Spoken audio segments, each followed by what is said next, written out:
Hey everyone, welcome to Plants and Politics. So, federal judge N. Reed Neureder has ordered two attorneys to pay nearly $200,000 due to an election fraud lawsuit they filed. As part of his findings, the judge wrote, quote, "This lawsuit has been an abuse of the legal system and an interference with the machinery of government."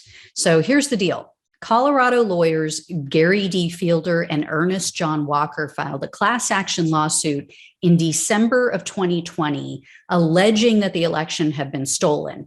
And they asked for $160 million in damages on behalf of the so-called 160 million affected Americans. So the two attorneys claim that this nefarious so-called election fraud plot was carried out by Dominion Voting Systems, Facebook, Mark Zuckerberg and his wife, and elected officials in 4 different states. Judge Neureder had dismissed their bogus lawsuit back in August, and now he's essentially sanctioning the attorneys for what he considers to be a frivolous lawsuit. Neureder said that they violated their ethical obligations by filing this class action lawsuit. And in his sanctions ruling, he wrote, quote, "As officers of the court, these attorneys have a higher duty and calling that requires meaningful investigation before prematurely repeating in court pleadings unverified and uninvestigated defamatory rumors that strike at the heart of our democratic system and were used by others to foment a violent insurrection that threatened our system of government. They are experienced lawyers who should have known better. They need to take responsibility for their misconduct."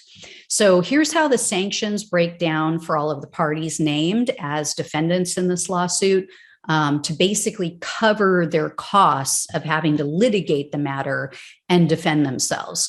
Neureder ordered the attorneys to pay $11,000 to Michigan and Pennsylvania state, so $22,000 in total. He also ordered them to pay $50,000 to Facebook, over $62,000 to Dominion Voting Systems, and another over $62,000 to an election advocacy group called the Center for Tech and Civic Life. Fielder and Walker do plan to appeal this sanctions ruling, and they're already in the process of appealing the ruling on the actual election fraud case. So they've got appeals going in both instances. So Judge Neureder has allowed a stay in regard to the sanctions to exhaust the appeals process. So if anything changes, I'll let you guys know, but hey, it just keeps going. Anyway, guys, thanks so much for watching and listening. Take care. I'll talk with you soon.